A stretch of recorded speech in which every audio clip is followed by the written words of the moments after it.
Yeah, I mean, yeah, I try to, I try to like I said, it took me like, you know, I started taking some therapy and stuff like that. And I don't want to be mad and bitter about what someone else decides to do with their life. Cause I do, like I said, you know, I hold no one accountable. I don't hold Keisha and Pam nor Total nor Puff accountable for mine. So I just didn't like how she did it. You know what I'm saying? Like, and it just didn't really, it just don't add up. It just don't make sense. It just, like, so for me, I was just like, why are you doing this? Like, but she has the right to do whatever she wants. Yeah.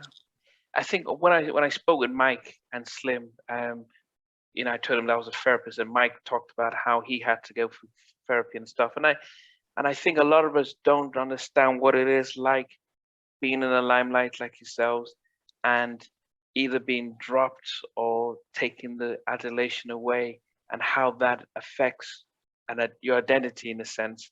Some have the family structure and a new sense of purpose that sort of bridges that, but others find it hard to settle and still need that. Were you able to talk that through, and in order to get the right type of balance so that it did not become an issue that has affected other people? Um, I don't want to say I always was in a space where I thought that through, where it didn't become an issue for other people. It's just that I didn't know what, like I'm a type of person where I'm like, I'm just gonna move on. You know what I'm saying? And I'm not gonna think about it. I'm not gonna talk about it. Like, I'm just gonna move on. And I know recently a lot of things kind of like I've been able to talk about it and express myself about some of the things of how I felt back then. You know what I'm saying? Like, so no, I wasn't always in that space. I'm more kind of internalized it more. Oh yeah, yeah. Those are yeah. Then those yeah. We try and teach people to externalize a lot because it's a lot of yeah. It avoids self harm. It avoids the constant thinking, and you're trying to distract yourself by doing sort of some risky things in order to distract, because it's still going around your mind and stuff. Would you just advise people to, because especially us of color, we kind of run away from talking and help. We always think put on a brave face, but would you advise anyone that's struggling to reach out and get help and Oh, talk? definitely.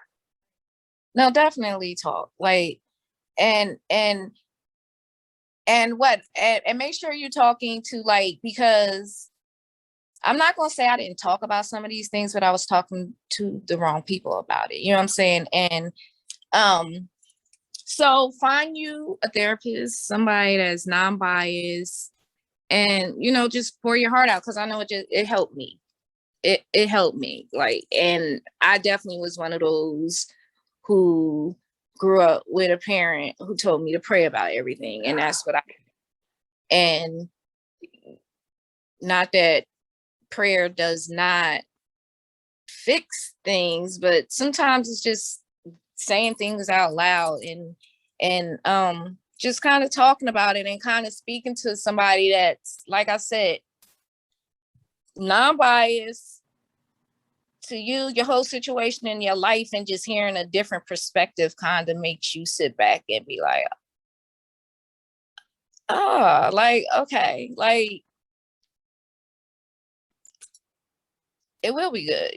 So Yeah, no, thank you for that, because October is mental health awareness, and I'm going to use part of this to really push mental health awareness, because that's what I say. I'm a mental health therapist, and unfortunately, within our Black community, even here in the UK, we're the most amount of people locked up in the mental health institutions, but with the least amount that actually come for support and see yeah, therapists. So 99% of my patients are white. Um, right. and so it is something that I'm really pushing to the community, that we're not telling you to abandon church and God, and talking to the pastor, but we're actually just trying to say, get an independent person just to talk and understand, and who's not going to always say, yeah, you're right, but just to be able to balance it out. So that's why it was good to have you say that, so that I can, if it could happen to Kima, who is a recording artist, it can happen to any of us. So that's really helpful. Thank you for that. No, definitely. Like, and communication is key. Knowing how to communicate, because I didn't know how to